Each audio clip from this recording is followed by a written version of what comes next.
That's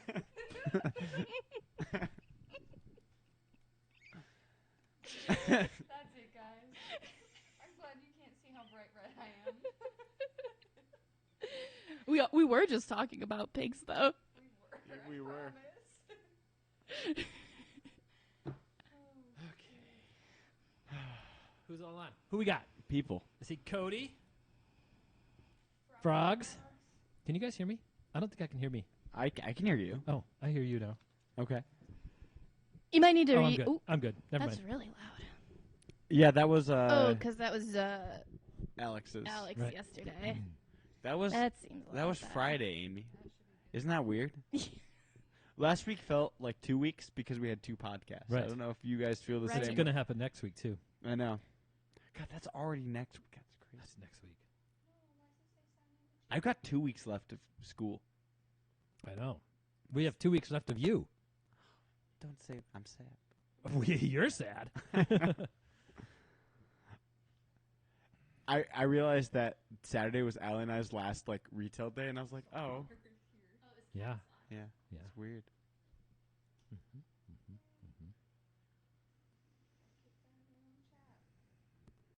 And now we're just tiny. And now we're talking about Killi fish. We are. Welcome to Time Calder. I usually pop out the chat. I don't get it. I don't get it either. Always moving forward. Oh, I get it. Okay. Okay. It takes us a while, but eventually we do catch up. Yeah, it was Charles too. It was? Yeah, I was like, I don't get the reference, Charles. It's Charles being difficult. Known to be difficult, Charles. Yeah. Yes. So Calder is going to stay on the podcast, Mm-hmm. but he is into a graduate program Mm-hmm. that starts in May. So, yeah, he'll stay on the podcast. I'll be around still, but Yep. Yep. He's going to be hanging out with trees more than... Yeah. Let me know if you guys are in Michigan and have chestnuts. Mm-hmm.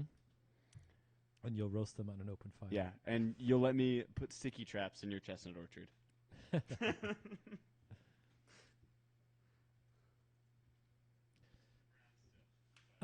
Let's see. Trying to see if there's some.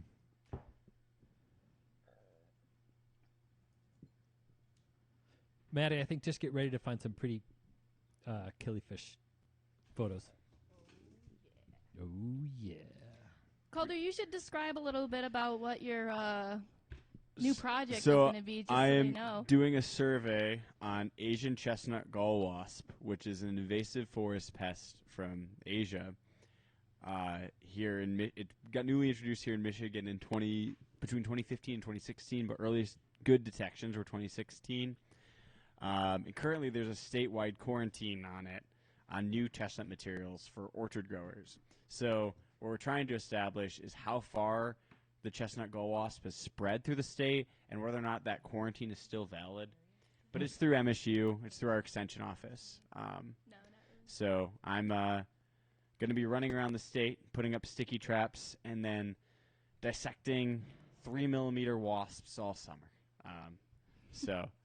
Teeny little suckers. Teeny little guys. Wow.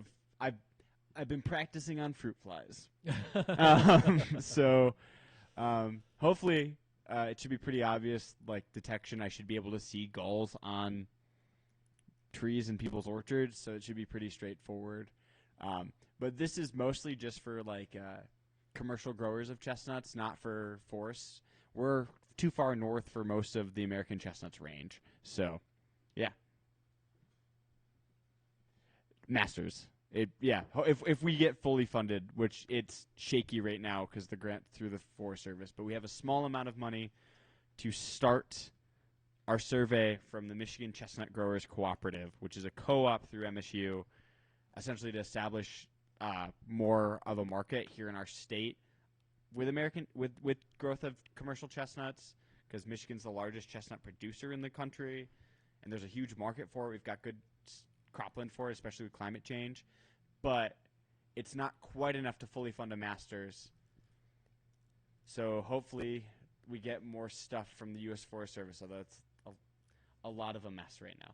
So, Right. It will be the start, regardless if it gets picked up.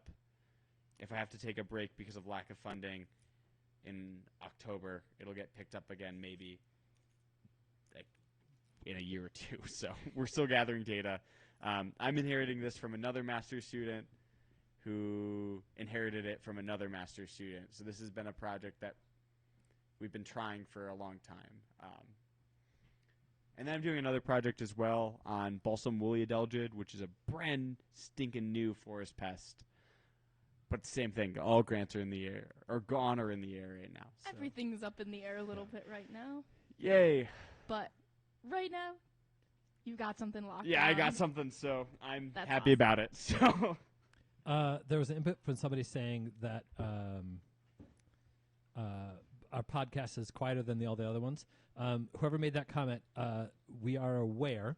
We're working on it.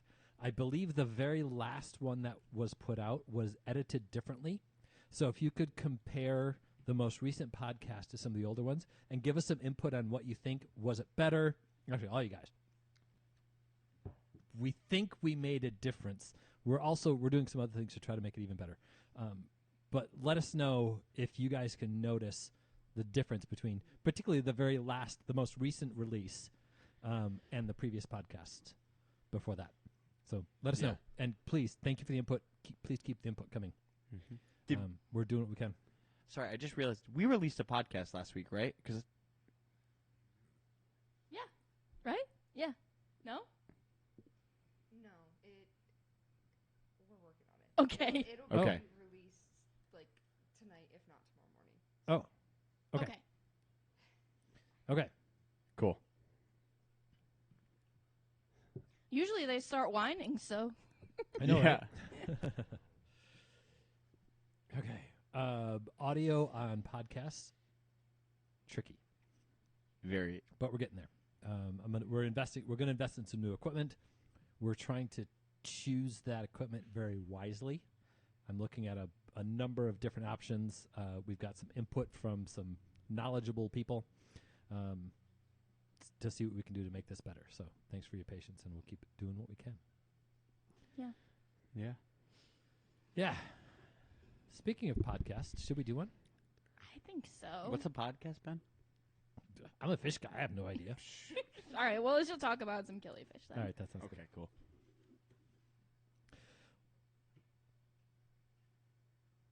Welcome to the latest Watercolors Aquarium Gallery podcast, brought to you from the Aquarium Rare Studios in downtown Grand Rapids, Michigan. My name is Ben. I'm Amy. And I'm Calder.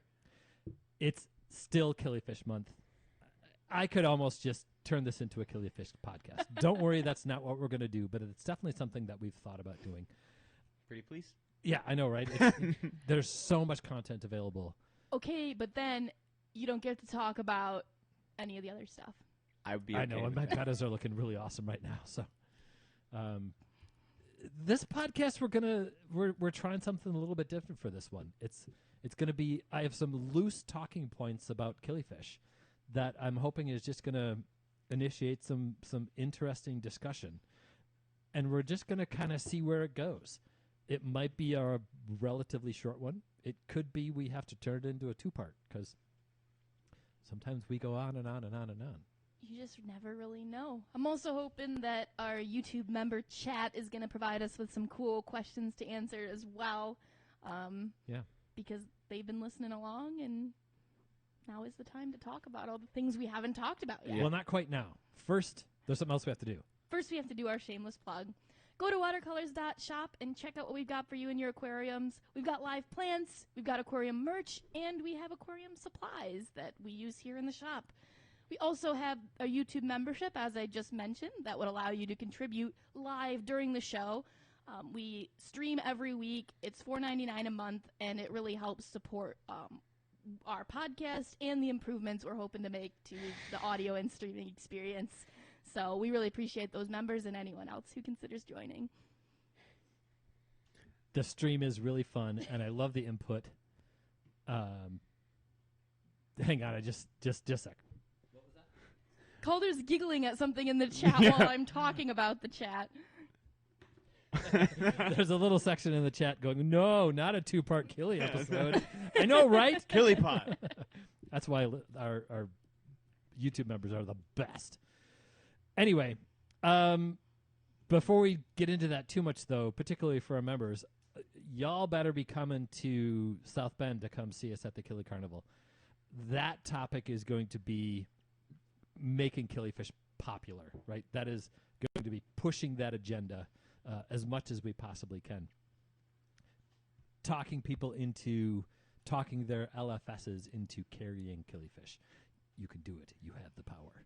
And we have the technology. Mm-hmm. I mean, beyond that, we're also going to be bringing some really cool fish. Well, we're going yes, to be bringing for sure. tons of plants. We're going to be bringing some exclusive merch that we've never listed online. So there are a ton of reasons to come and see us at Killi Carnival. Please, we want to meet you all there. It's going to be such a good time. An exclusive merch debut, if you will. Mm-hmm. Ooh. I'm kind of excited about it. I'm so excited about I'm it. excited. I want some of that merch, I'm so I'm waiting too, for it. yeah. That's a lot of pressure, guys. But that's okay. I can take it. Okay. It's good. We're just all so psyched. So what I did is I made a loose outline of some killifish talking points. And it's all about, we talk about, you could do this as pairs or trios, or you could do this in a 5 or a 10-gallon tank, whichever one you think. I kind of want to dive deeper into some of those things. Like if we say you could do either a pair or trio. Well, is it important that you try to get a trio? Why is a pair okay for some, and is it better as a trio for others? What are some of the reasons behind that? And I've got a whole list of things like that. But I wanted to start talking about, let's just kick it off and start talking about pairs and trios and what the value of pairs and trios is. Yeah, the pair dynamic thing for killifish is an interesting challenge. It is. If we were to just order the killifish that we wanted to have and not the way that we're forced to order them, I don't know that pairs would be what we went for. It's not like these are fish that in the wild form any sort of pair bond at all. Right. It's just, hey, you, over there. Meet me in the dirt. That's exactly it. Monogamy is not on the agenda Not here. at all. Yeah. And even when we think about things like the Nothobranchius killies, and it's the case with other killies, but I think Nothobranchius, it really is evident. A female Nothobranchius killie is feeding heavily so that she can reproduce, right? There's not much else that needs to happen with a female Nothobranchius killifish. A male Nothobranchius killifish has other things he has to do. He has to grow to be big and strong to defend a territory. He's got to look good so that he's attracted to the right females. He's got to prove he's big and strong, Yeah. even. Yes, and he's got to. And actually, this is 2 talking points. I'm combining them already, but there's kind of value in these 2 talking points, right? It's like a peacock is a great example in the bird world of the impracticality of how beautiful they are, right? And so it's not just, look, I'm pretty, I can attract a female. The absolute prettiest ones might not be the best ones to mate with. If you're so pretty, like a peacock with those big, huge, long tail feathers, you are not as good as escaping predation. So if you are just pretty enough and can escape predation, that's the good males. Yeah. There is that hypothesis too that there's like runaway female selection where like the females might really just like the males that look that way, and but I kind of lean more towards that it's just harder to be a pretty fish. So Right. yeah, Right.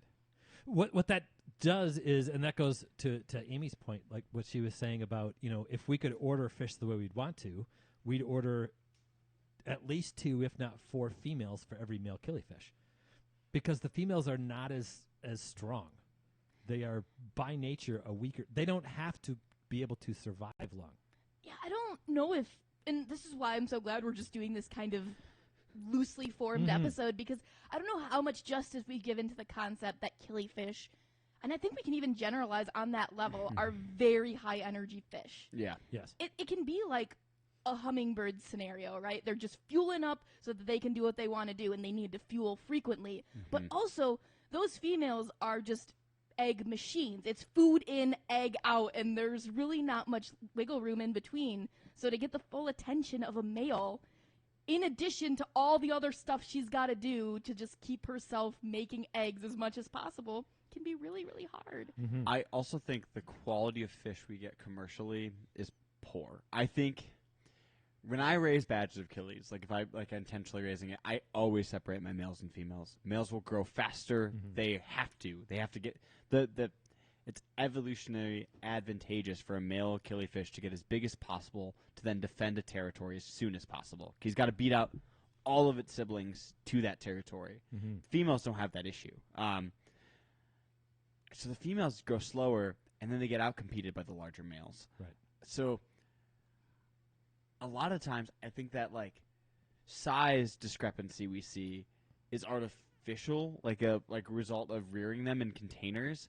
I can see that. There are not a lot of killifish that we get traded in from breeders. It's a shame. No, But for Gardneri, we get them traded in all the time. the females and the males are often nearly the same size for those like individual raised fish, Yeah. where for our commercially bred fish, often the females are almost half the size. Well, and for me, it became really apparent. I was looking at some like wild collected photos of Northobronchius guntheri. And that's a fish that I typically associate the females being about half the size of the males when we get them in.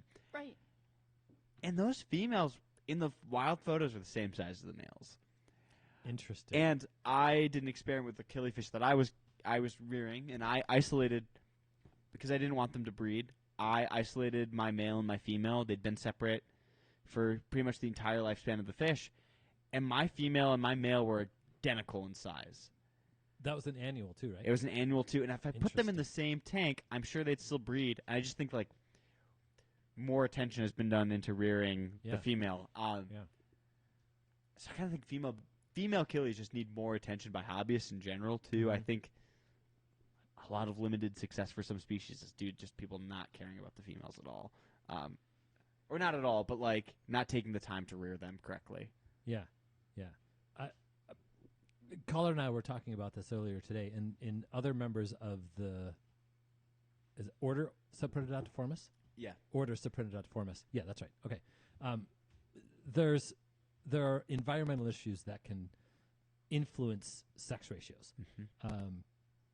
Xiphophorus helleri, the common swordtail, is one of those fish that I believe it's temperature, and I don't remember exactly what the ratio is or what the relationship is, right? But higher, I believe it's higher temperatures you get more males, lower temperatures you get more females, and the average temperature you get a relatively even sex ratio.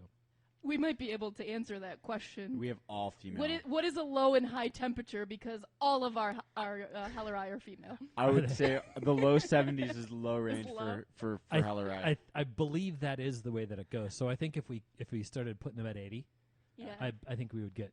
That's the next move. And I'm hoping, we'll get a good batch of males to raise up to match all those females we've got. It might work out perfectly. Right. We have like 25 females. Ridiculous. Yeah. Yeah. When we order, so most of our killifish we order in pairs, not rice fish. Nope. But killifish, like the average killifish we order in pairs, not the lampice is what I should be saying. And not the lampice. not clown killies. And then randomly. For some reason. clown killies we order we'll take 2 dozen or whatever that number ends up being. When we order clown killies, it's always male heavy. Always. And that's one of those things that we're going to do some experimentation with this next group that we get in. We're going to keep 6 aside and try to breed them hot and see if we can get, or breed them cold, whatever. We need to figure it out. Actually, Calder said he'll do some research Yeah, I'll on figure it figuring out. One way or the other. Is there an environmental factor for clown killies so that we can get female heavy? Yeah, that'd be ideal. Right. I don't think there's going to be for just gut for Northobronchius.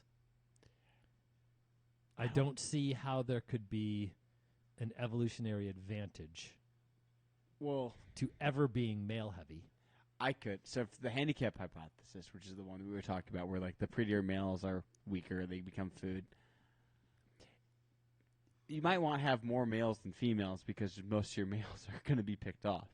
That's true. And I don't know. In my experience with rearing Northos, it is pretty typical male heavy. I don't know if you've had similar runs, but I don't remember. Most Nothos I bred were like 15, 20 years ago. I feel like most of the annuals, at least, Yeah. are pretty male heavy. Even like most killifish I end up with are male heavy. Interesting. Aside from maybe Gardner Eye, but I like Gardner Eye. It's always 50-50 or pretty close to. But when we get groups traded back into us, it's always male heavy too. It's something that's going to take some experimentation. I'm hoping we can see some threads started on some of the pages. On what's the other what are your experiences? Those killifish breeders out there, are you male heavy? Are you female heavy? If you are heavy one sex ratio to another, maybe as a collective we should start compiling that data a little bit. Pick a species and say, oh, mine are male heavy and my temperatures are always between 76 and 78 degrees, right? And if somebody else goes, oh, well, I'm always female heavy, but my temperatures are 72 to 74. It'd be worthwhile. And there are places to document that information, too. We just need more people contributing to it. Yeah. Right. To answer one of the questions in the group, the argument What was the question? Oh, so Yeah, the this is argument from here is Owen. that they're asking whether or not the reason rearing the female separately is because the females spend less time mating or the males are hogging all the food. And I think the answer to the question is both things. Sure. If you've ever seen a male killifish interact with a female killie, they don't stop chasing them. So I think they're expending a lot more resources that they could be using to like growing into a big healthy fish. Yeah, Yeah. to me, I think it like the constant pressure to spawn is.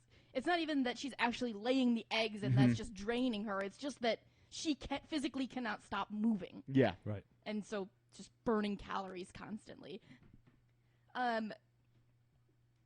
So maybe that leads us to the question of, then is just inherently a harem better than a pair? Are you always going to get a better result if you keep a male with more females? I think the short answer is yes, and I think there's a couple of reasons that are going to one main reason, but then a couple of other reasons that are going to affect that. And the main reason is it'll spread the harassment. I don't think we can use the word aggression at this point, right? But it'll spread the harassment. I'm doing air quotes when we're talking about maybe eagerness. Spread that out a little bit more.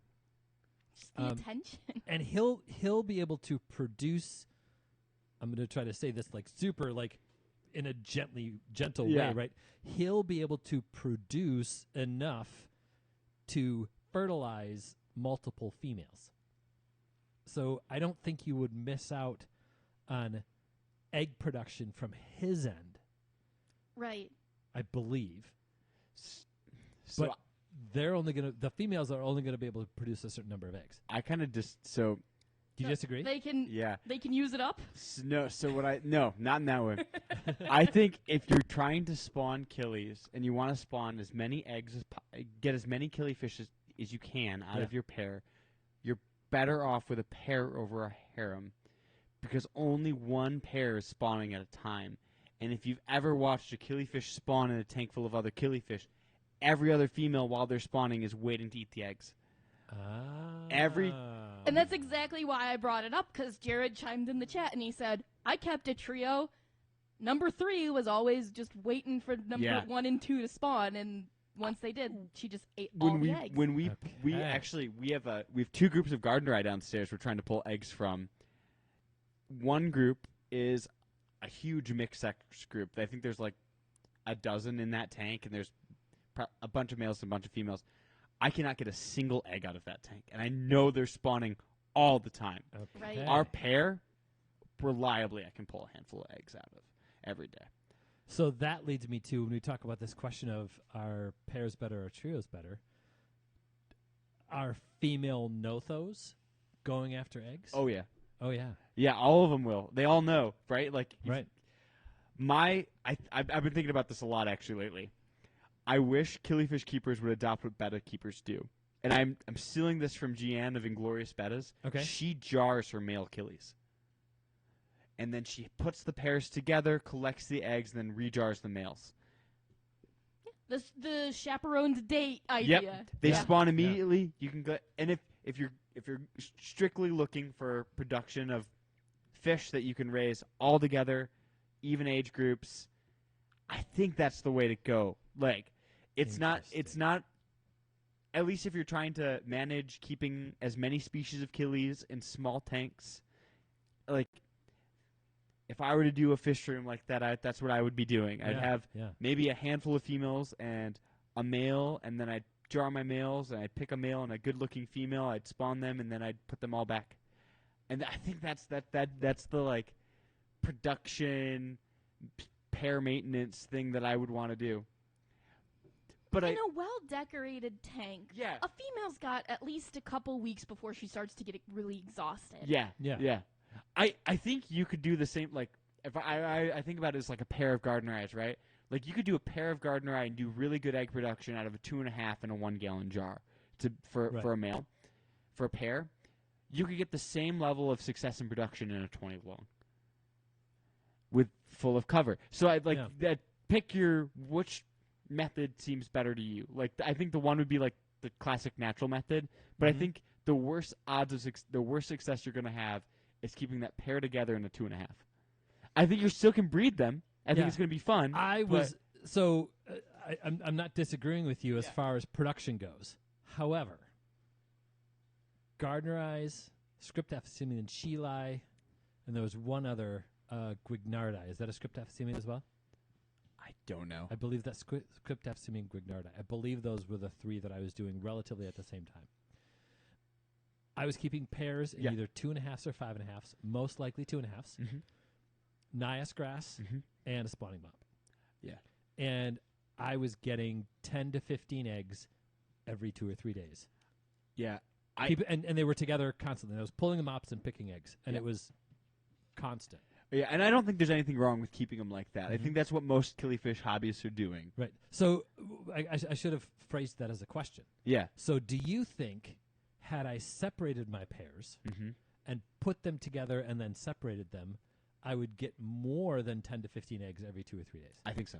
Really?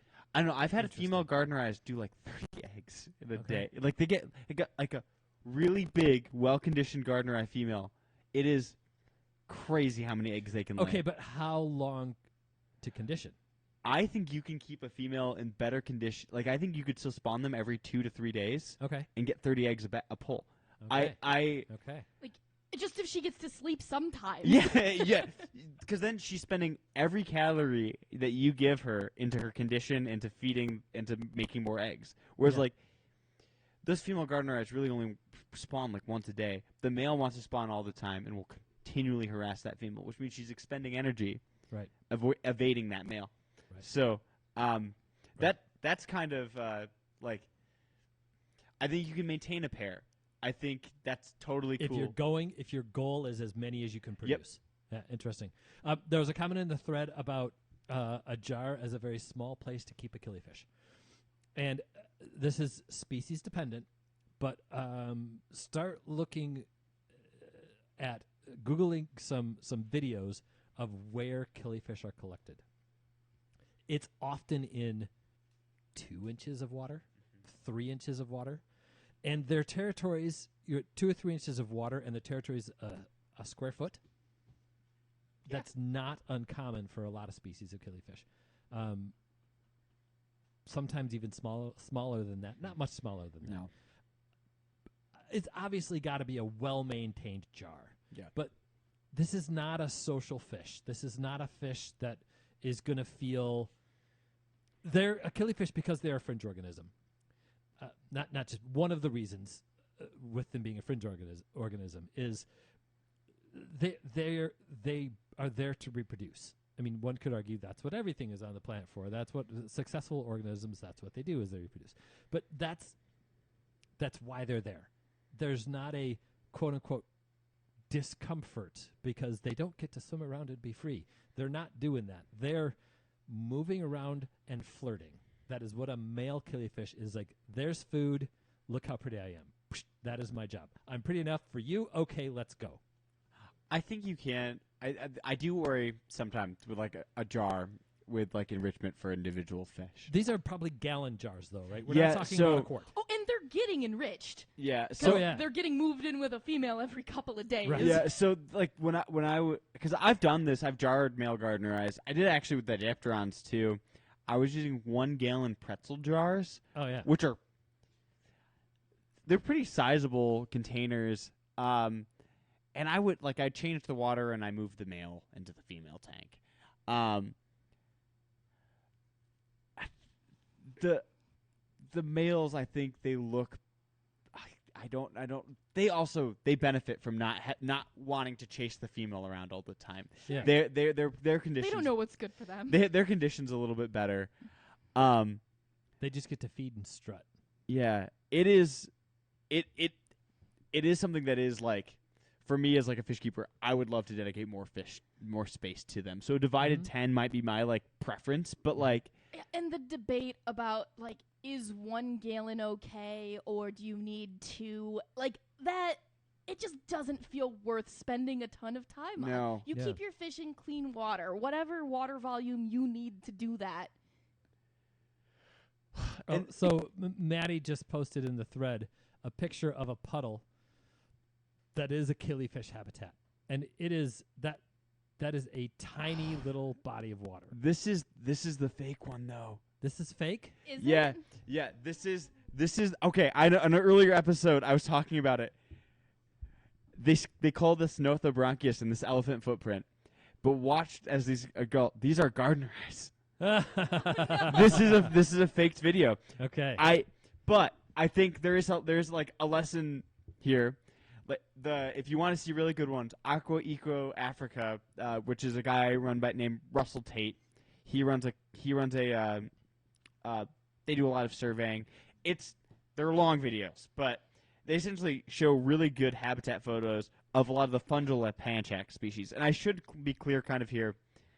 I think this works for killifish that have big brooding males that are aggressive and come from stagnant water. Excellent. Not disclaimer. necessarily all of your killifish. A lot of You're you, not going to put your Aphyosemion citrina pinus in a jar exactly. long Yep. term. And Right. I should say that. But your Aphyosemion citrina pinus isn't.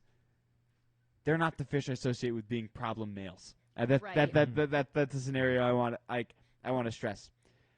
But like your gardener eyes are coming from these like outwash oxbow lakes or in marginal vegetation. Those males are only in 4 to 6 inches of water, and their territory is blocked in by leaves. Like their territory is as far as they can see, and they can only see a couple inches. Mm-hmm.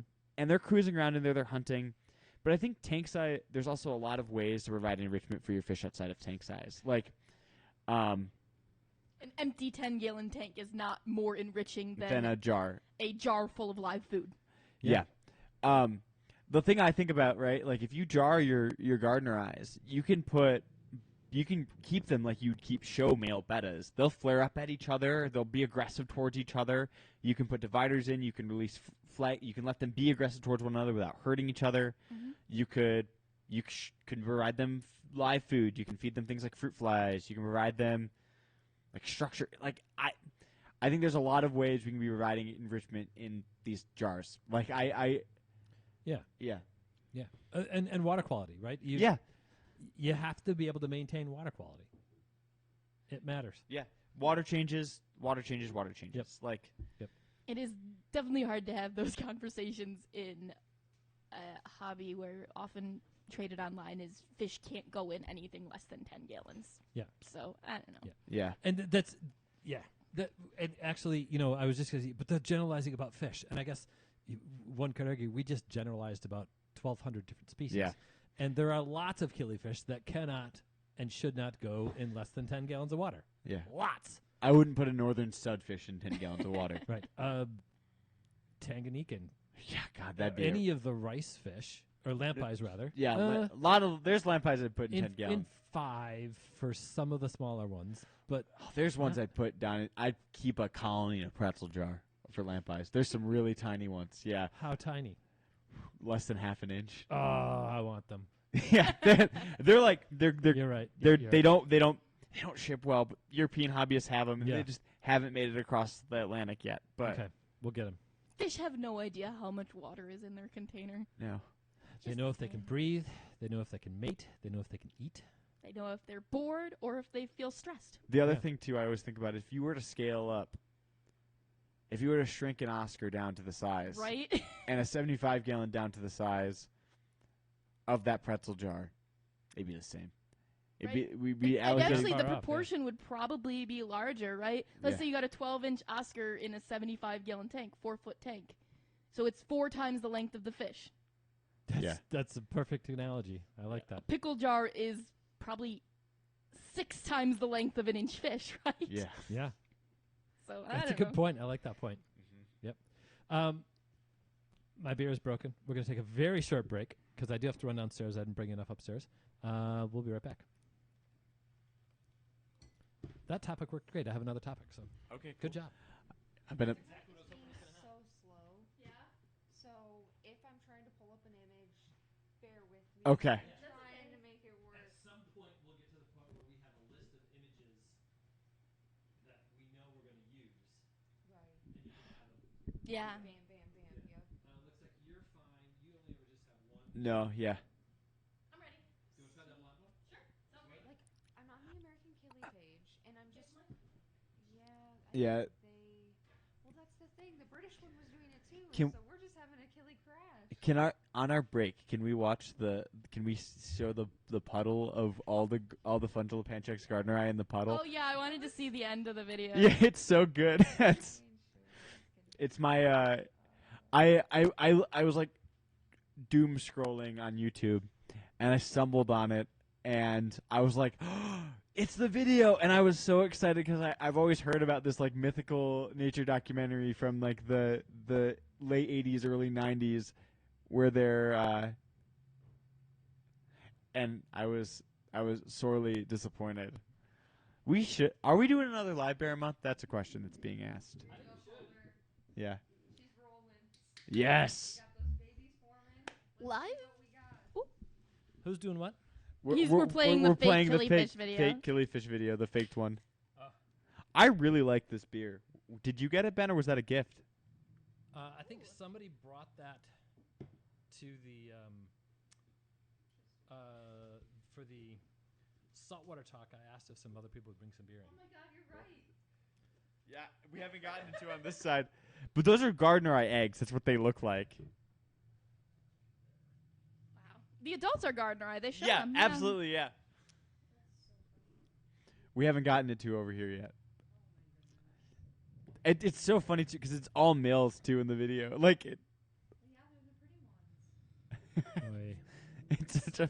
it's such a fake image. Here's the thing, guys. Live Bear Month last year Not was our worst performing episode I of the know. year. So if we want Live Bear Month again, you all are going to need to start requesting it because I want to do more Live Bear content, but seemed like there wasn't a lot of love for the live bearers. They just put a bunch of fish in a puddle. Yeah, they did. Just hop around, fight off the insects. And this insect here, I'm fairly certain is the North American one. North American dragonfly larva. No, it's the I think it's Lucanocephalus americanum. Maybe it's not that. It's the American giant toe biter or whatever. But this is like Most nature documentaries are at least fudged, Yeah. right? You're making the images you know you need to make. yeah. This one was. This is just this Wrong. is just BS.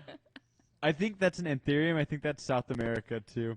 I've watched this too many times. You can give a pass to like, oh, we filmed this in a public aquarium, but it's the fish we're saying it is. Right. Not so much here.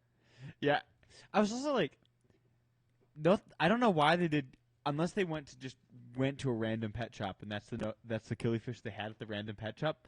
But it's not like nothos are like any species. Like some of the species of notho aren't hard to find. It wouldn't have been at this time, right?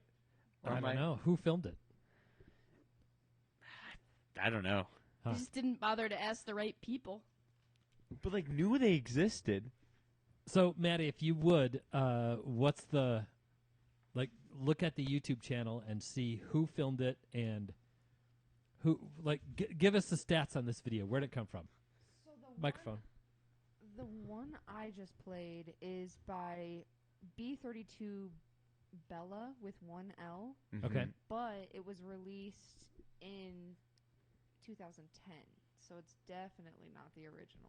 Okay. Interesting. This might be a remake. I think it was Okay. just somebody posting the clip from the original thing. not- Yeah. It's got like 1,000,000 views though. No, it's And they claim it to be Nothobronchius? Not in that clip. Okay. Like the title is just Killifish in natural habitat. I would love to do. So maybe that was a Gardner habitat. It just says life in footprint. And I don't know what language that is. Okay.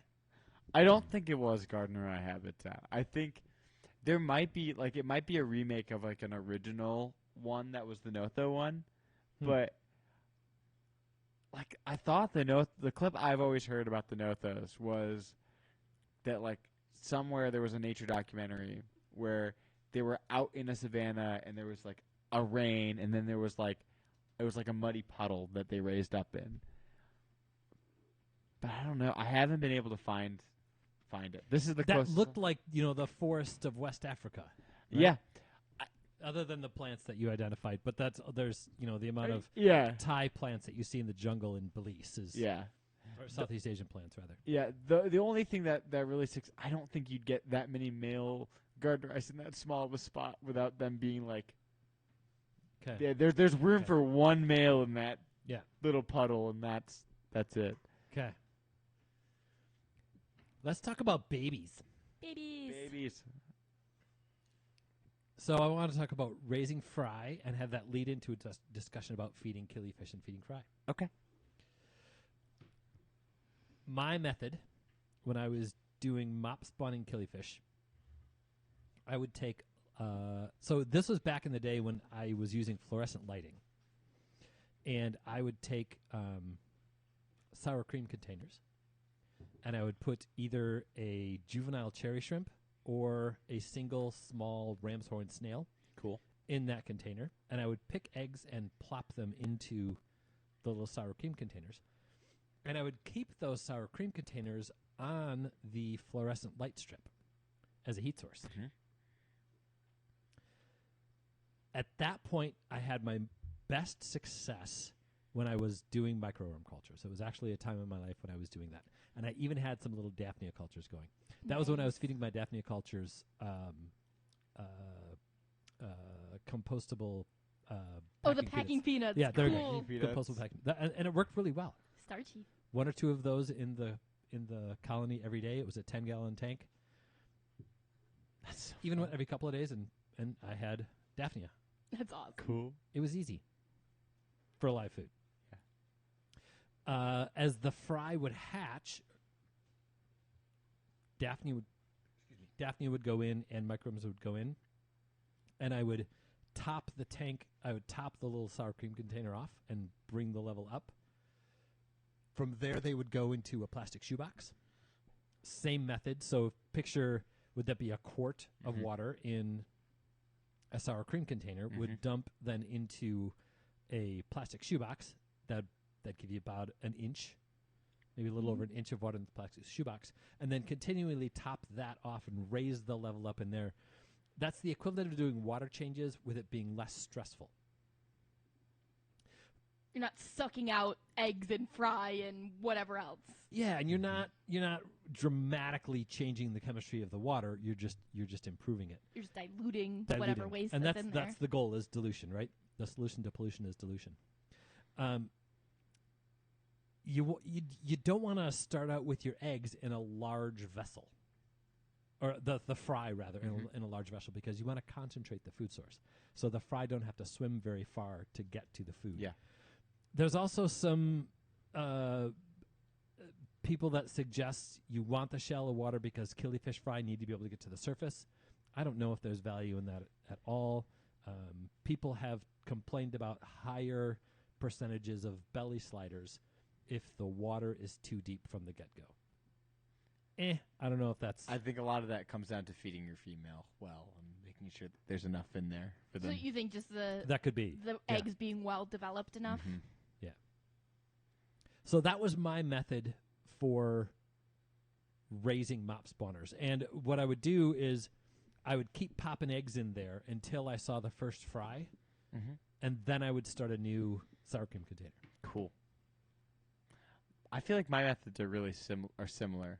What do you do for heat?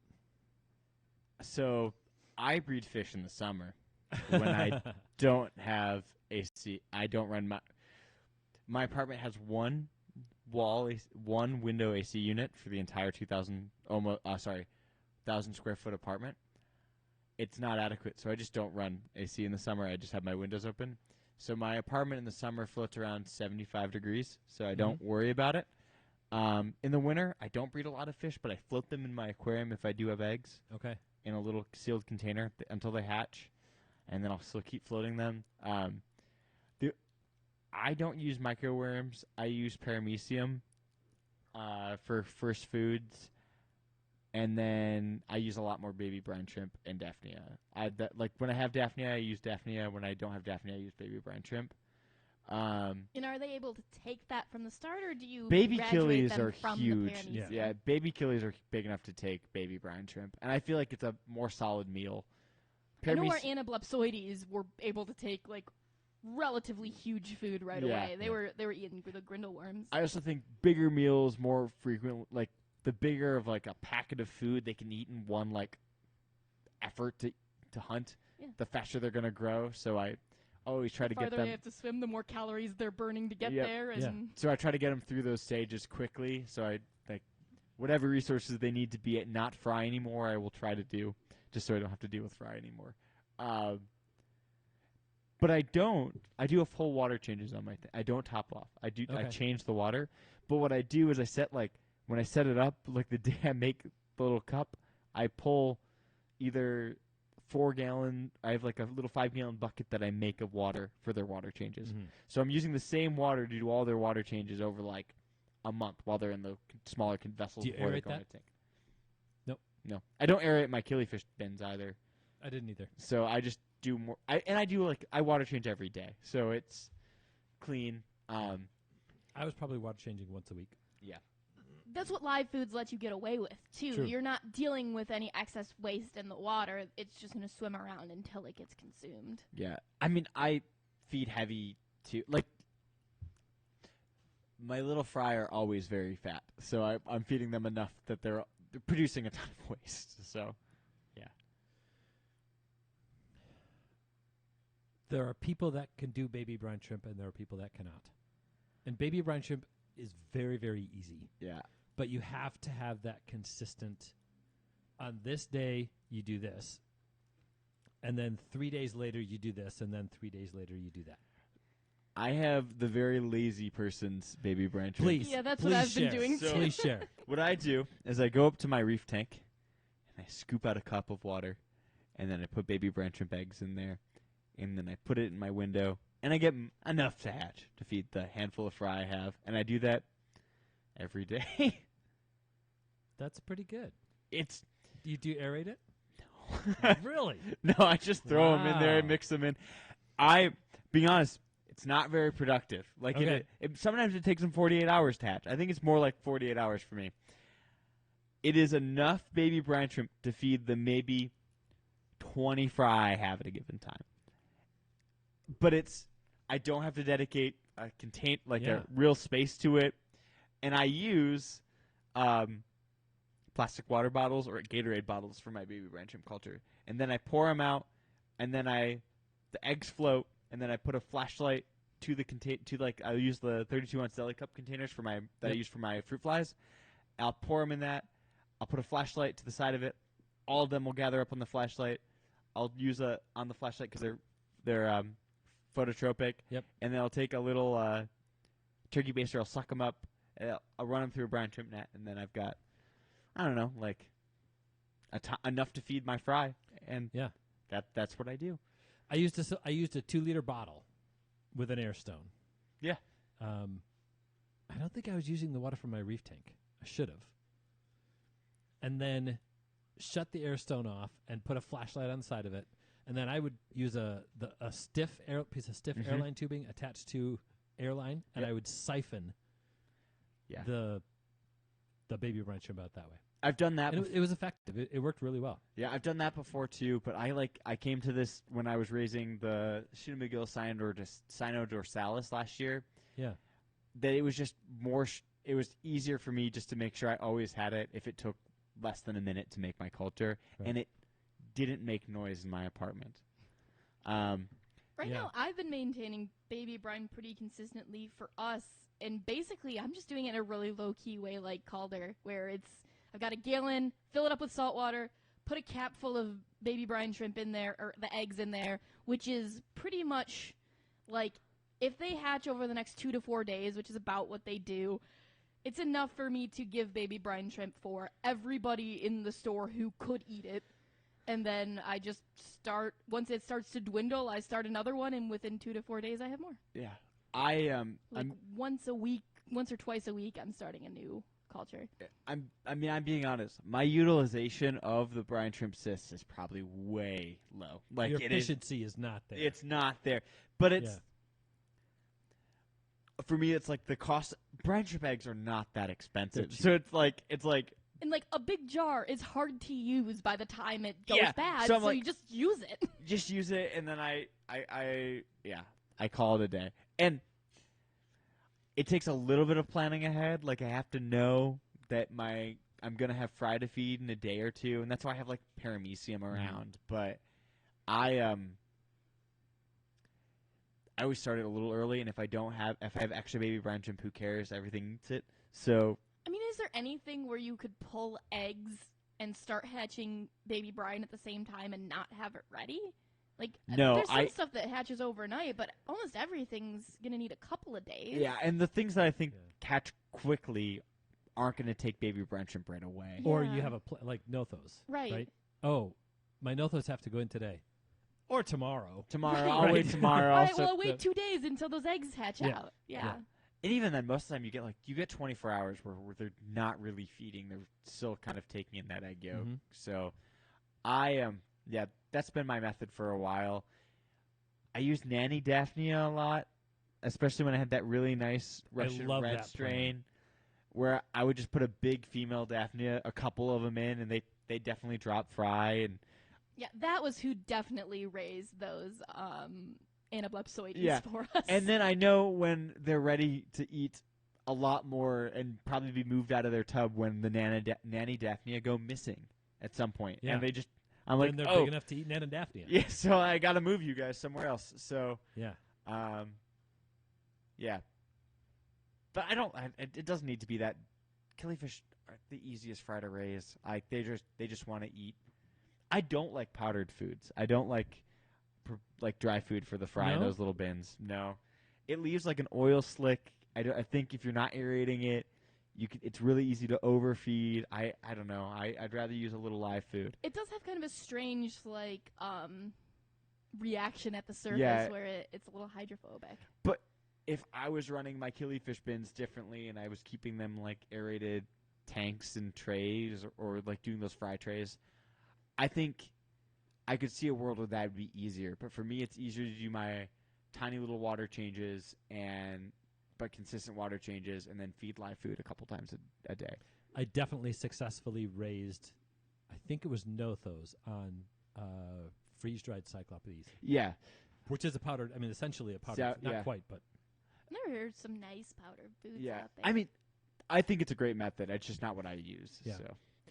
There are a number of killifish species. Gardneri is the poster child for this one. But Gardneri's, the number of them that crush up flake food. Yeah. And you can raise the babies. I think the methods that Calder and I are talking about are going to get you a higher yield and maybe even some healthier fish. Mm. But Gardneri is definitely one of those fish that if you powderize a quality flake food, that's the one you can complete the life cycle of the fish, which means you get adults, the adults make babies, the babies grow up, and those make more babies. That's completing the life cycle. So your fry have grown up to produce fry, right? Then it's your fish. You can do that with Gardneri just with flake food. I think a lot of these Killies you I can think- do. yeah. Any of the anyone that would eat dried food, like dried powdered food, if you made it small enough, I think they'd eat flake. That's the one that I can just speak to from Yeah. personal experience. Well, and Gardner and I are kind of the poster child for the natural method, right? Yeah. Where you're keeping the pair together, you're just keeping tons of plants and stuff in there, and eventually, some babies might grow up if there's food in there for them. Yeah, I in thi- a 5.5 gallon aquarium with a bunch of Nias grass, I was able to get my BAP points for Gardener Eye. And I- that's amazing because Nias isn't even like the finest, you know. Yeah, It just had to be just enough for them to hide just long enough. probably had Java moss in there too. Yeah. Yeah. I love that like you can do whatever you want to Gardener Eye and you'll probably be successful. Right. Like there's like very few fish that I think you have like 100 different ways of trying to raise and breed those fish and all of them work. Yeah. The They way that adapt to Yeah. you. You don't necessarily have to adapt to them. Like even like guppies I don't think are that like there's like 2 ways to do guppies. Yeah, But there's like 100 ways to do Gardener Eye and they'll all work. they're all going to work. I had that with clown killies as well. I've had strains of clown killies that I did the natural method and fed easily, and I've had strains of clown killies that they were just a challenge. So clown killies have a really long range from a lot of different habitats, and I Yeah. think that there's a collection there's a collection factor to consider. I also think too, it's not like it would be easier to start with clown killies that were raised by another hobbyist than That's starting probably from true. the wild caught stock. Yeah. Because then you can get a good sized female, you can get a couple females, you get a good sized male, and you can start there. I feel like we start with like we get teenagers into the shop or tweens, like they're just big enough to sex out, but like, and they're gonna start spawning. But yeah, they're kind of a pain in the butt, in a good way. Pellet food versus flake food.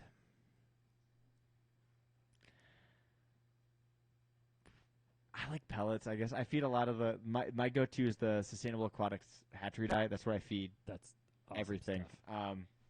Pellets have the capacity to be more nutrient dense, Mm-hmm. but everything eats flake food. Everything It's does. true, and you know a lot of the Epiplatus genus those are top dwelling killies, and they're accustomed to taking things off the surface. Mm-hmm. But there's pellets that float. Those hatchery diet. I don't know a thing that doesn't eat those. Like, Yeah. if you have a picky fish, try those. Paros take them after a couple weeks of being here. That's licorice Licorice gouramis. With leopard wrasses, like in quarantine, routinely they take that before they take anything else. That one Frozen just blows food, my mind. griddle worm. Like, I don't know what it is about it, but it is like a solid food. It is extra stinky. It is. Mhm. It does expire quickly, so keep it in the fridge. But Yeah, it does have a higher moisture content than a Yeah. lot of pellets. But Maybe it- that's part of it. it's pretty useful. Flake, I think, is equally as useful for killies. I don't use it, so. Yeah, I like the Sarah stuff. Oh yeah, the Sarah growth formula.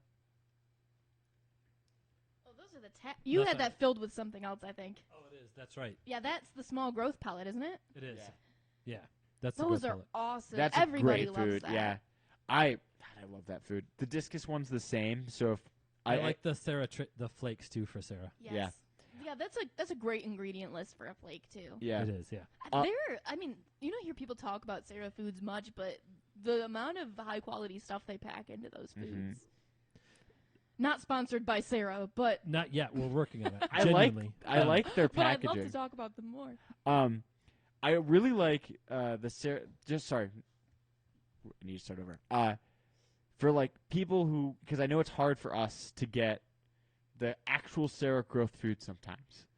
Right. The discus one is the same formula, and for whatever reason, it's easier to get in the U.S. market. So Yeah, like, their discus growth formula. yeah, yep, it's the same as Okay. the other is the regular grow. It's just packaged specifically for discus, and for some reason, that's the one that we can get in more often. So, That's good to know. New Life Spectrum is such a staple that I think sometimes it seems like not an exciting food, but their small pellets are great. Yeah, for they're great, Killies, too. And super high quality. yeah, I use them all. I have all 3 of those brands of food at home. I don't use anything else. I think it is surprising to some people, though, how small most killifish prefer their foods, because they do have a relatively big-looking mouth, True. but they don't seem very capable of eating bigger pellets or bigger bites. No. Like, even some of them, like, struggle with a full-size frozen brine shrimp. Yeah. True. Speaking of frozen Daphnia has been a Yeah. go-to for me That's a good staple. when I was breeding and raising killifish. Yeah, I'm finally through all my frozen Daphne I raised last summer. Oh, Oh, yeah, that's right, you you were made your own. freezing the... Yeah, I'm done. I'm at the end. The Hikari frozen Daphnia is the It's one. solid. I like it. Did you know Use it a that lot. they add the Hikari frozen Daphnia is fortified? Is it? So I it's didn't more. know that. Yeah, it's more than just straight Daphnia. So just as palatable, but even a little little extra better. nutritious. Yeah. So The frozen baby brine is just really hard to work with because you get so much in a cube. I think Daphnia is a better compromise. And it's just so tiny. Yeah. Daphnia gets you a little bit more bulk. yeah. Mm-hmm. I don't know if they're using a smaller Daphnia species or if they sort their Daphnia out better than we do. But the size range on the Hikari Daphnia compared to, like, if you're growing your own Daphnia at home, they're all the same exact size and they're That's all true. small. Like, they're all like the Yeah. ideal exact. I don't know how they do that, but That's true. I've never thought about that before. I've only thought about it because And it's not like there's a bunch of tinier ones in there either. It's No, it's actually just one size. yeah. That's what It's I've run an into with the interesting stuff thought. I made myself. I was like, this is all my stuff's different sizes, but like, I got last week a new pack of the Hikari Daphnia because I ran out of mine, and I was like, God, this stuff is way more consistent than what I was making. Interesting. It goes a long way too. Yeah, Definitely. Yeah. 1 cube is like enough to feed your Killies for like a week. It's crazy if you have a pair. That's good stuff. Any other tips and tricks for feeding fry? Have some live food if you can. Yeah. I mean, depending on what you're doing, like I think casually dabbling in breeding some gardener eye, like anyone can do that, Yeah. or a few different species. But if you're getting to the point where you're like, yeah, I want to work with killifish, live food is gonna be a pretty small task on top of the maintenance that you Yeah. need to do. Breeding heat tape, flex watt heat tape on a thermostat. If you want to raise a ton of fry and you want them all to be the same temperature, that's awesome. Okay. You can also use it to make incubators, which is what my incubator is at home. So I have a little styro I took from here. I cut some vents into it, and I have flex watt in there with a thermostat, and I That's a can good idea. run my. So if I wanted to incubate fry, I guess. Man, why haven't I been putting fry in that? I've been dealing with these little floating cups. So that's so much better. And I already have it. But it's what I like for Nothobranchus eggs and stuff Yeah. like that. It's like the opposite of the cooler that I have. Yeah, exactly. I've seen some pretty impressive production level fry incubators out there where they'll take build shelves for the plastic shoe boxes, Yep. right? And for things like deli cups. Mm-hmm. And they'll build an enclosed thing, Yeah. take the cheap pink 1-inch insulation, Mm-hmm. wrap it in that, an Inkbird temperature controller, Yep. a fan, and some kind of a heating element. Mm-hmm. I don't know what would be best for that. Flex watt, I think. Flex watt. Yeah, that's what I use. It's so cheap. Maddie, can cut you it. pop a link for Flex watt? Because I've never used it. I don't know what it is. I don't know how to use it. So It's like just heat tape. it's heat That's tape. the brand of heat tape I use is Okay. Flex watt. Yeah. So I don't know what heat tape is. I've never used it. It's like I a. don't- This is gonna change your life, Ben. Okay. Um, So the other method that I've seen is take a 10-gallon tank, put a heater in the 10-gallon tank, yeah. and put that in the bottom of this enclosure thing, Mm-hmm. and use an Inkbird or one of the temperature controllers, and you put the temperature probe for the heater, and you put an oversized heater, Mm-hmm. put the temperature probe up in the top of the incubation chamber, So Cool. it heats the water in the 10-gallon tank. That 10-gallon tank then becomes a little radiant heater, and that heats the rest of it. Mm-hmm. So how do you use it? What do you plug it? How do you plug it? How do you So power it? It's got like you buy this like thermostat controller that hooks up to it. Okay. And you like clip it in, and then you can set the thermostat, and the thermostat has a temperature like an Inkbird, and it's like $3 a foot or so that you can heat. Okay. It Not submersible. not submersible. Okay. I wouldn't put a ton of weight on it, Okay. but Does it melt styrofoam?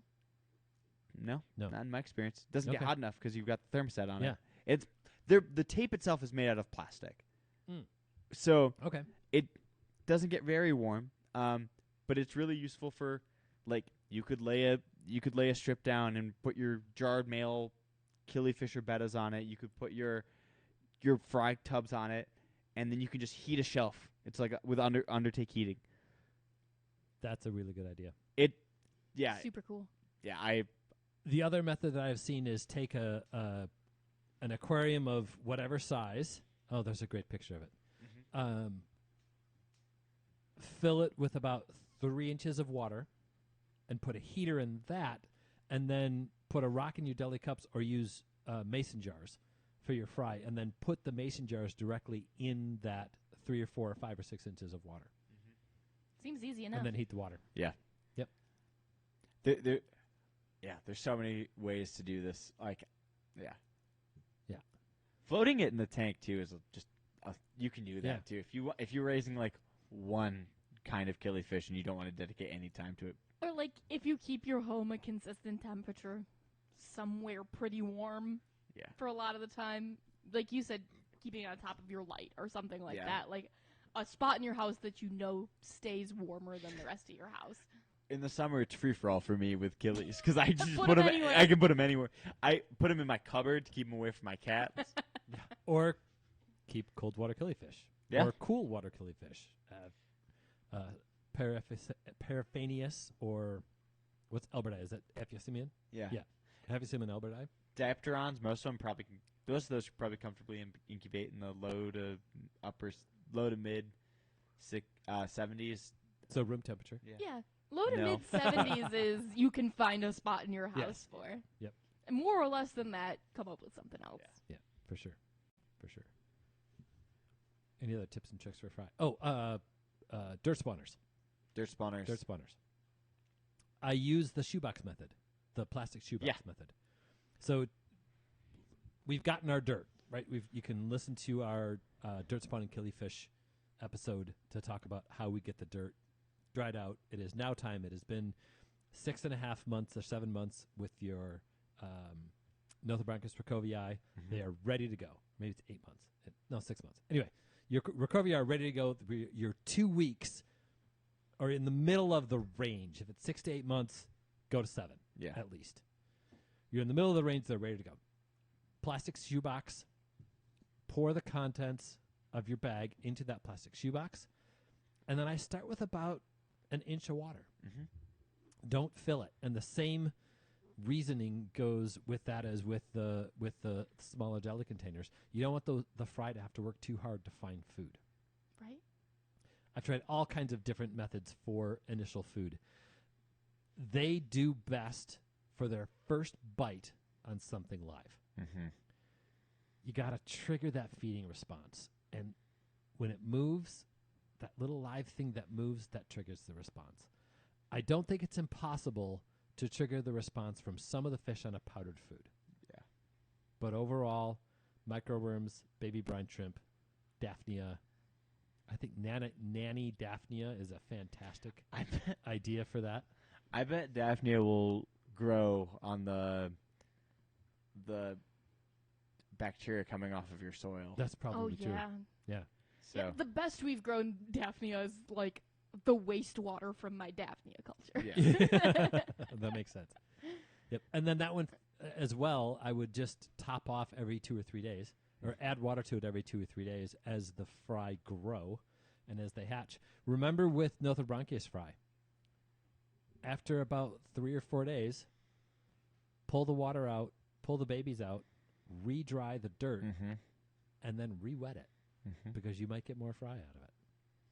That diapause also pauses. I Yeah. think that's cool. That is really cool. Okay, that's Otherwise, fry. it's pretty much the same. Yeah. Right? Yeah, Fry once or you fry. get them past that, once they started to take that first bite, that's when you can easily switch them over to frozen Daphnia or something else. And so that's a case for. And this is, you've heard me rant about live food. I don't like it because I'm lazy. I don't like it because I end up ruining the cultures, and I get frustrated because I ruin the cultures. I know it's better. I get it. I think it just depends who you are. I like live food because I am lazy and And it it's stays cheaper. in there. It's cheaper. Well- It's way cheaper. and routine. Like I don't know. Like Yeah. the thing for me is if I feed like a powdered food, anything that doesn't get eaten, I have to pull out. And if I feed a live food, I've got a few days before I need to worry about it again sometimes. So Yeah. it really just depends on whatever your brand of laziness is. yeah. I always have live food. Mike Helwig has the best book on live food. It's so good. And he feeds and breeds his fish on pennies Mhm. because once you've bought the culture, if you are routine, and that's it. I don't routine. Mhm. I'm bad at routine. If you routine, you can keep a culture of microworms going for years. I know someone who kept a culture of Russian Daphnia going for like 45 years. yeah. He stopped because he died. Like literally, that Langhammer. Really? Yeah, he got his culture of Russian Daphnia, red Russian Daphnia, in 1967. Jesus. We have had offspring from his strain of Daphnia in this store. That's cool. From that first culture he started in 1967. That's so cool. He fed them on green water that he made. See, Right? that's the green water is honestly more impressive. It's a lot of work. yeah. I mean, Like you're either a routine person or you're a react person, right? Yeah. You either Yeah. see something and solve it, or you just do the same thing every time. Yep. But I think both type of people can find a way to do live food. yeah. The longest live food I have running are my fruit flies. I have fruit flies that I started from a culture about 4 years ago, That's and That's they're awesome. rolling. That's very impressive. The most important part about the food that you feed is that it gets eaten. Yeah. That's like Yeah. almost the only Yes. thing that matters. Yes. I will say something about my fruit flies. I have 2 strains. I got a new strain in like the last year and a half, and I like it way better. Do and ya? I really, really want to drop my old strain, but it's just like But you I can't. Can't on I principle can't. now. Oh, go do it. We are all of a sudden getting some big rain coming through and some lightning that's happening, and it looks really cool. There is a threat of severe weather here in West Michigan. We're keeping a little bit of an eye on that. So just so you all know, if we cut it short, that's why. Right now, I'm not worried about it. I think we're fine. Yeah. No, we just started getting thunder. Yeah, yeah. And I'm watching the lightning show, and I love a good lightning show. Yeah. I could so, use the bathroom anyway. all I'll right. go wash. so we'll take a little break here. Worst case scenario, I stay in Grand Rapids tonight and I leave tomorrow morning. go. So I'm not too worried about it. Will we bring up a pear and black for me? If it started an hour early, I'm not getting through it anyway. So Yeah, it's true. But I don't think the severe stuff is supposed to hit until 10. that was my assumption too. And if I'm driving away from it, so Yeah. I figure if I leave, by the time I get home, Right. I'll be well ahead of Yep. it. So. Yep. That's good. Do you have any live food you like, Ben? Just other than microworms, like any you've kept that you've been like, oh man, I love The that. Daphnia were fun. Daphnia were fun. I actually kept a culture of blackworms going, yeah, and I've that was done cool. So the way that I did blackworms, it actually happened on accident. I had an aquarium that was on the bottom shelf in my fish room, and I fed blackworms to try and get some. I don't remember what I was trying to feed, and they didn't eat them. Huh. And it was big pebbled aquarium. It was Yeah. I had larger pebbles as the aquarium. So, and it was in the winter, and it was an unheated tank. And I noted the blackworms were reproducing. Cool. So I took a tank, and it might have even been that one. And so what I'm pointing to, I have a 10-gallon low, which is not 10 gallons. It's actually like 4 gallons, but it's the footprint of a 10-gallon, and it's about 5 or 6 inches deep. and I put a layer of pea gravel in that and an air stone, and slid it underneath the shelf in my fish room, and I have a cement floor, and it was in the basement, so it was cold. And that's one of the things that black worms need, is they need cold. And I threw copious amounts of pellet food in there, and the water quality didn't seem to matter. So if I threw more pellet food in, I didn't dump, but I started out by feeding it lightly, and then I would get some black worms. And then I'm like, what if I feed heavily? And then I got more black worms. Yeah. And then I overfed it, and it was cloudy the first night, and then did you get my beer? Yes. And then it was cloudy the first night, and then the next night it was clear. And then it never got cloudy again, and I fed heavily, and I got even more black worms. Cool. That worked until end of June. Then my fish room got a little bit too warm, and the black worms stopped. So in cold, I know people that have produced blackworm factories, essentially, with tray systems. Cool. And chillers. But I think to culture blackworms live long term, you need temperatures that are always going to be below 65 or 70. Yeah. I don't have that temperature down exactly. Thank you. I don't know but there is a high temperature tolerance for blackworms. Cool. I did them one time in one of the stores I worked at. We routinely would get blackworms, and I did a bunch of Oakleys in a 5-gallon bucket in the back room on the cement floor, and it worked all right.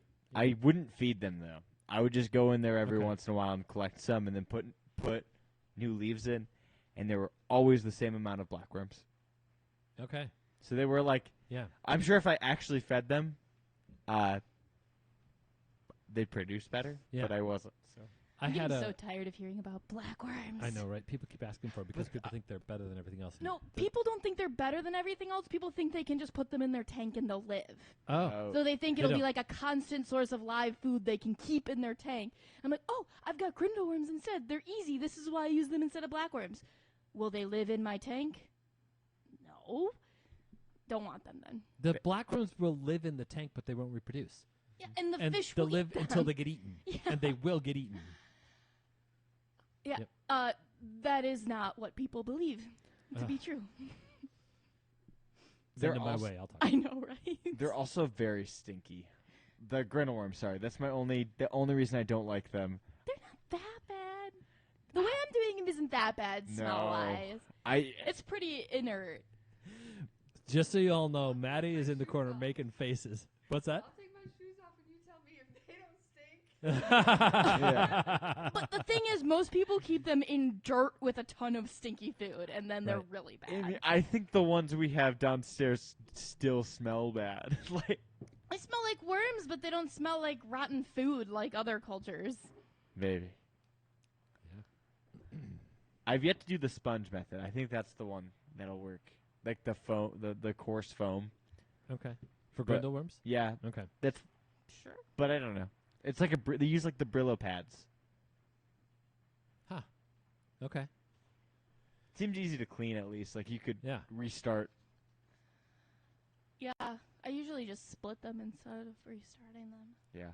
All right. So the next topic. There are 1,200 species of killifish. These are fringe I'm going to start that over. Maddie can edit that part out because I sounded silly. There are 1,200 species of killifish. These are fringe organisms. They live in all kinds of amazing different ecosystems. But we've come up with some ways to try and categorize them. And the categories I was able to find: annual versus non-annual, New World versus Old World. And so then there are the New World or South American annuals, the South American non-annuals, and the North and Central American killies.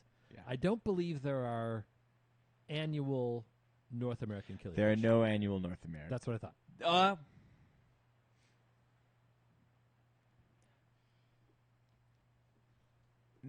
There's one fundulus that maybe maybe is like a bridge to it, but I don't think it's quite annual. Maybe capable of being annual.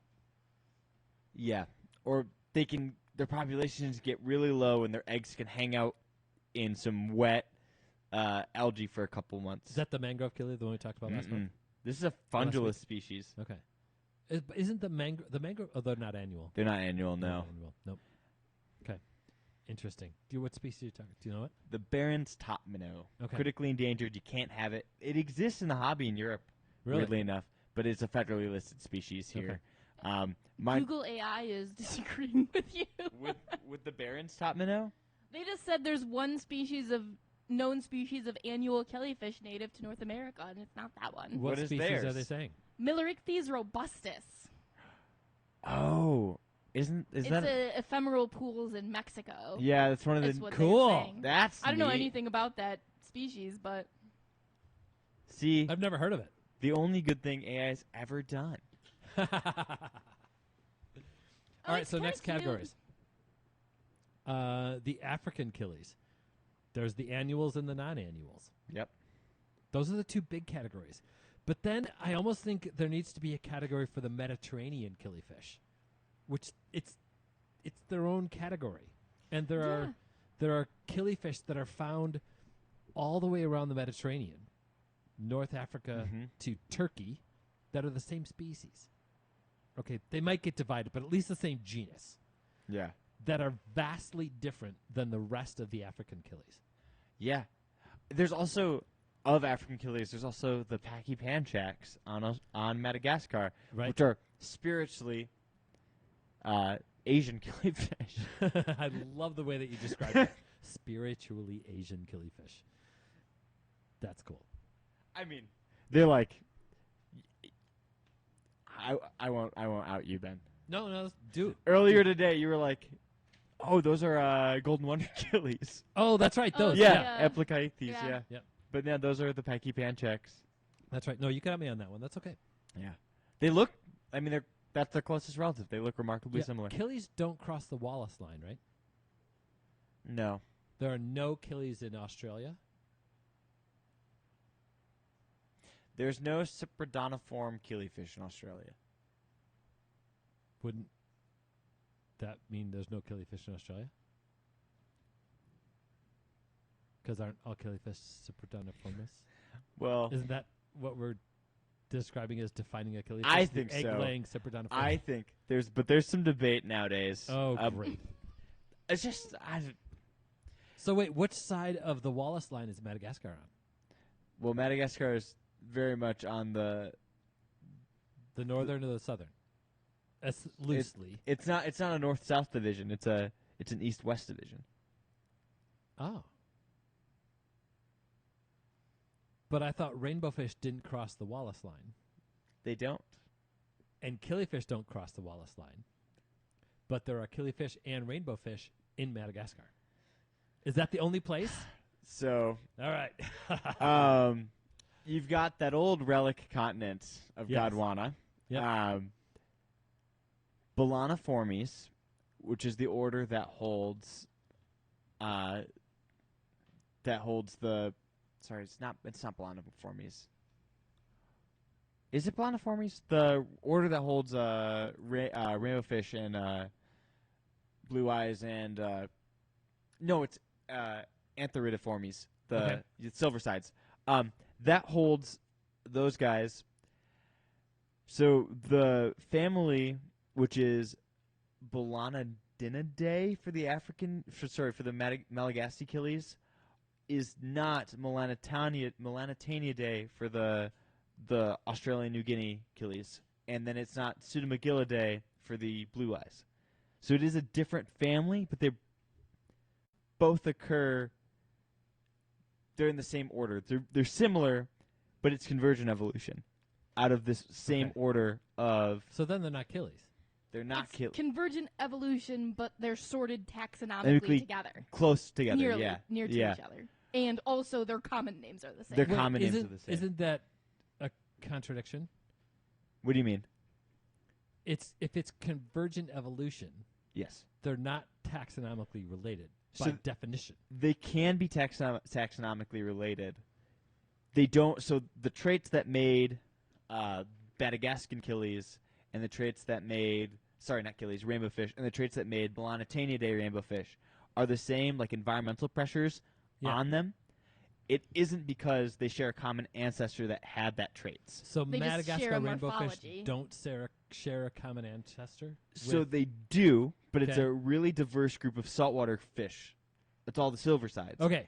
So yeah, So does the Madagascar killifish share a common ancestor with Aplochylocthes? yes, they're in the Aplochyloctidae group of killies. So their closest relatives are the Asian killies, and that's because at one point Madagascar was way over there. Madagascar and India were connected. So then the Wallace line does cross, or does it go right across? No, it wouldn't. It doesn't. 'Cause Or is Madagascar considered to be on the other side because it used to be? Madagascar is weird, and Yes. Yeah. it just has not come in Just messes contact up with anything everything. in a long time, and that makes it weird because you get a lot of these ancient lineages that are kind of isolated there. Yeah.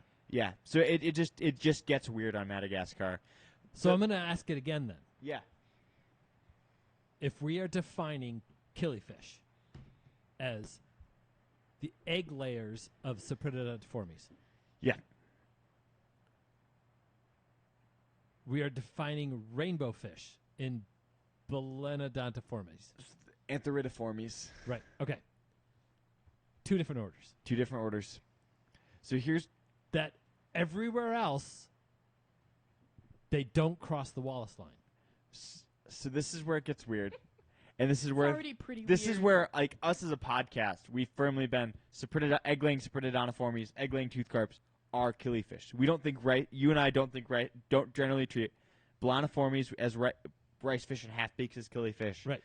We don't That's what we decided. we decided as a podcast that was our line in the sand. That being said, the AKA convention has a rice fish talk this year, and a lot of Australian hobbyists consider their Pseudomagillidae analogs. So, like, Everyone wants to fight about blue eyes. everybody wants to fight about blue eyes, but like the Everyone redfin wants blue to eyes claim them. in those Australian fish that live out in the middle of the desert, really killifish like. So I think that's where our lines get blurry and this becomes a common name thing. But I think for simplicity, egg-laying Cyprinodontiformes are killifish, so therefore killifish don't cross the Wallace line. But I would hear somebody out in an argument on why it wouldn't. With the exception of Madagascar. Well, no, because Is that the only place? so the wall. So wait, the killifish in Madagascar, are they Cyprinodontiformes? Yeah. So is that the only place on dry land where Cyprinodontiformes and what was the order? Antheridiformes and Balaniformes. Is that the only place where they intersect? No. Where else do they? Balaniformes, the rice fish, intersect all the time with the Southeast Asian ones. Okay. So that They are on both sides of the Wallace line? both sides of the Wallace line. Okay. Balaniformes are on both sides. Okay. Antheridiformes is on both sides. So the Wallace line is just an imaginary line Yeah. that divides Sundaland, which is Australia and New Guinea, from Southeast Asia, because they were Right. converging land masses. So there's just that line drawn near It's Sulawesi. essentially the Atlantic Ocean, but it got squished together. That divides Africa and South America, Yes. right? And then it got squished together. Yep. But it takes a lot for them to jump over. Yeah. Right? There's Was deep that sea currents. simplified, Yeah, or is that pretty kind of- much. Yeah. So these landforms are different. At one point in time, yeah, when sea levels were lower, there were these massive continents that are now heavily underwater. So there's this what looks like a bunch of island chains all strung together is actually used to be like 2 big land masses. But yeah. Okay. All right, I need to interrupt us because I just saw in the thread somebody said that we may be under a tornado watch in Grand Rapids. I was just pulling up the radar. Okay, we are in a watch right now, right? Ooh, that's getting. We got some bad stuff coming. Yeah. This is 8:50. We're at 9 p.m. Oh, right that's now. going to make him a okay, so I'm, here's what I'm we're staying doing. in Grand Rapids. Yeah, Are you you, really that's for should. sure already? Yeah, I've just decided Okay. for sure right Yeah, now. it's this will be us in 15 minutes. All right. So maybe we should. So it's gonna be I think we're going to wrap this up. it's gonna be pink here in about a half hour. Half hour. All right. We're All going to right. wrap this up. So we're not going to say goodbye right now. We're going to wrap it up slowly. We've got about 5-10 minutes Yeah. that we can do to wrap this up and still keep everybody safe. You good with that? Yeah, no, that's Yeah, fine yeah. with me. Okay. My point was, like, here's these divisions that we have for killifish, right? We got New World and we got Old World. We got North and South America. There's divisions there. We've got Africa. We've got the annuals and the non-annuals. Mm-hmm. We've got Europe and Asia. Then the Mediterranean. There's overlap with all of these. Yeah.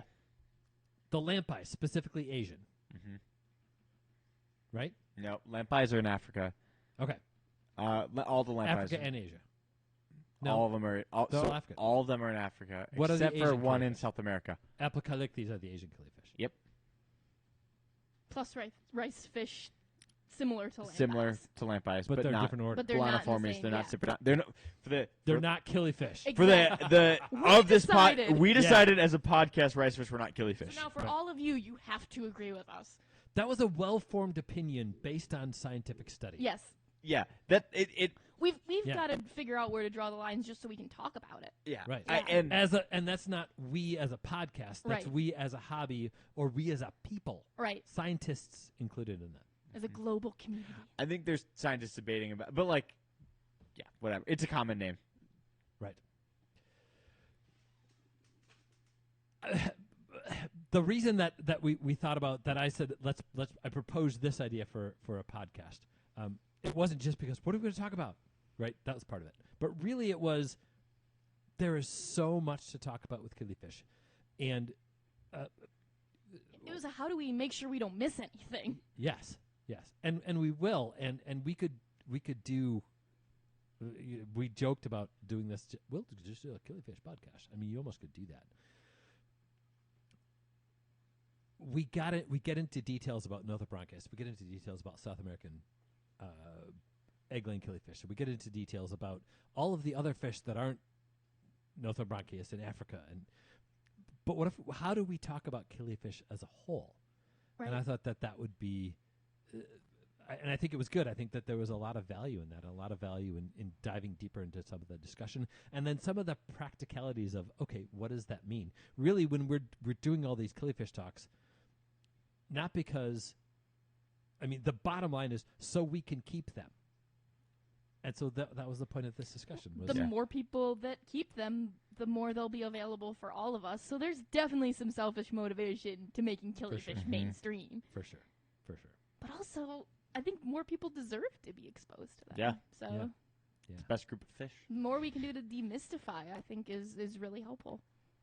I think it would be fun to try and come up with an currently obscure species and make it mainstream. Totally. It's possible. Yeah. It would not be difficult to find another species of killifish that very few people have heard of that would be just as easy as Gardneri. Oh, that's the thing. It's just like any species that breeds similarly that comes from neutral plus or slightly hard water. Like, Right. it should be pretty replaceable. Yeah. But Gardneri is the one we've all decided, yeah, we can do that one. The 2 or 3 species of killifish that are obscure that I've bred, and the Scriptaphysimian Killi, the Scriptaphysimian Grignardi, and there was one more, I don't remember what that is at this point.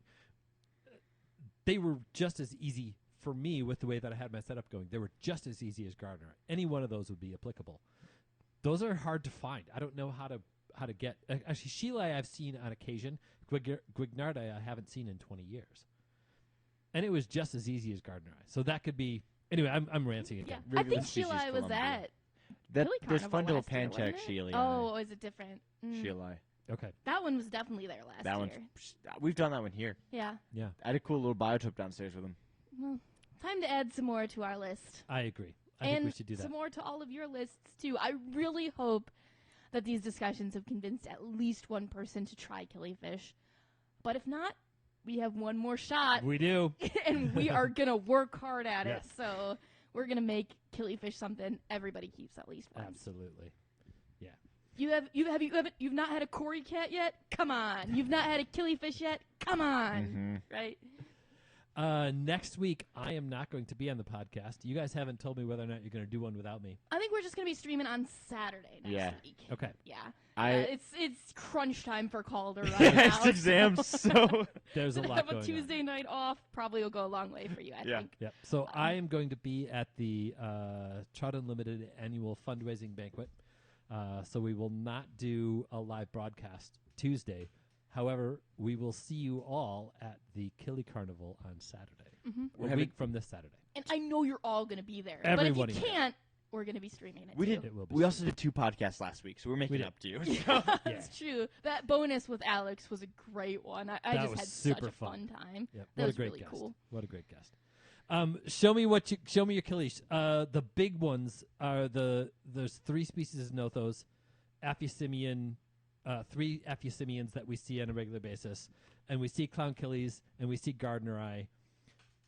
Outside of that, who's got something funky? I want to see it. I want to hear about it. I want to hear very specifically how you're doing it. Convince us that you have the next Killi to be mainstream. That's a good one. Yeah. And I never get tired of seeing Killi pictures. I mean, come on. Absolutely.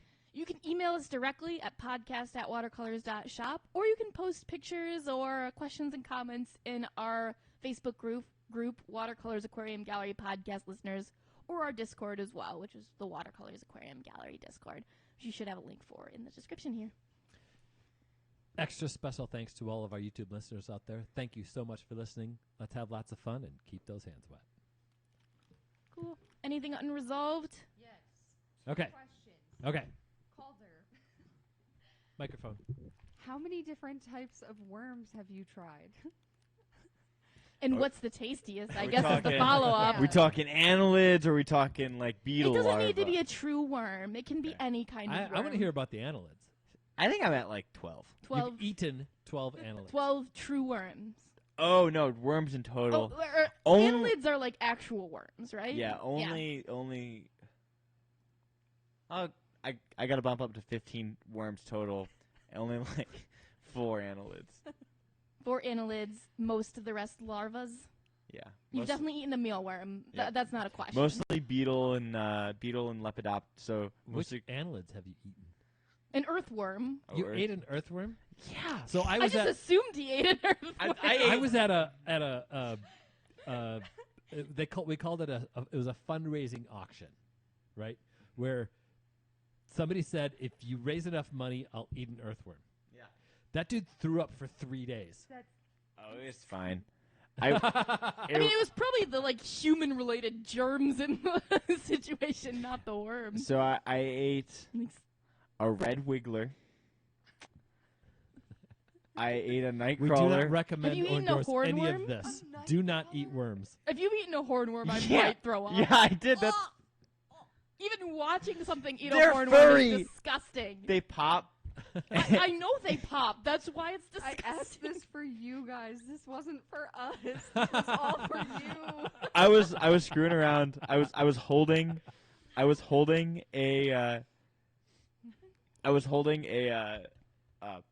polychaete, this one of the bristle worms. Did not eat a I polychaete. did not eat it, but I 'Cause, really like that, I feel like could really hurt you. I really wanted to. All right, Maddie, what else you got? Microphone. The other question is, I know you guys have kind of touched base on this before, but they were mentioning kind of, again, just how all of the regular killifish keepers are getting older and it's not really spreading to the younger generation. What do we do? Do we make a TikTok video? Do we start selling them on Amazon? Listen, I think we get killifish in every classroom. I am Yes. I am a killifish evangelical. If Yeah. if Yeah. anybody if any person that is my age remotely thinks they want a fish tank, I force them on them. Oh, see, I'm trying to get him even younger. If No. I get a 10 to 15-year-old in here, I will push a killifish on them like they told us they were going to push drugs No, on us. I mean I do that too, but like if you Yeah. like I think the killifish in the classroom. Oh, I mean, I think that we needs got to we be got a to start thing. working on that program. Yeah. But if you ask any of my friends about it, it is a problem. They might not know any other fish, but they know what a killifish is. I think there are people in my department that don't know my name, but they know I keep killifish. I like it. Yeah. I mean, Amy and I were just talking about it. There's strains of killifish that I'm like, I need to get my hands on because I know one guy who has them. Right. And that'll be it when they're gone. So The other thing to do is to just get. I mean, it's that's what the whole point of our talk is going to be at Killi Carnival. Really, is if they're commercially viable, more people know about them, and the nature of this hobby is if you keep the quote unquote common killifish, which is great, and you get excited about those, you're going to look for the next one, right? So if you're not here in Grand Rapids, go to your LFS. If they don't have killifish, ask for them. If they say they can't get them, they're lying. They're wrong. Go to a different LFS. I did that. We did that killifish biotope podcast last year, and I intentionally made a biotope around things I could buy at Meijer. So you can get a killifish at Meijer. But it's Golden Wonders, and I don't. Yeah, and they are available, and if they're not, like, let's try and figure out how you get them to be made available. I'm going to defend. And clubs have always been the champions. Yeah. I'm going to defend Golden Wonders for a second. All right. They do suck. Not really, but they're not. I mean, they do like everything that can fit in their mouths. They're not. But yeah, right. They're not great. Gardenerite is the best. That just popped in the chat. But indeed, you will learn everything you need to learn to breed killifish having a pair of Golden Wonders.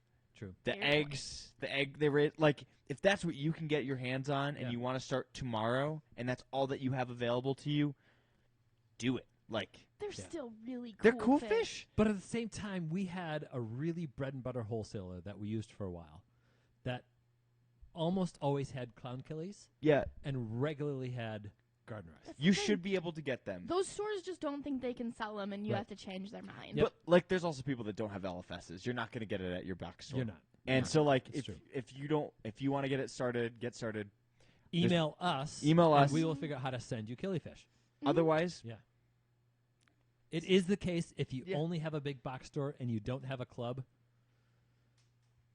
It's tough. You got to get them online. You got to pay for shipping. Yep. Yeah. And Golden Wonders. But with killifish, it's one of the easiest, best ways because you can communicate with the people who produce the fish. I think too, you just get so much confidence if you raise eggs one time. So like, True. if you can get it changes everything. If you can get a pair of Garden Wonders for less than $10 and raise them up, that gives you a shot. Do it. You can do it. Like, all right, everybody. Yeah, we got a storm to beat. take off.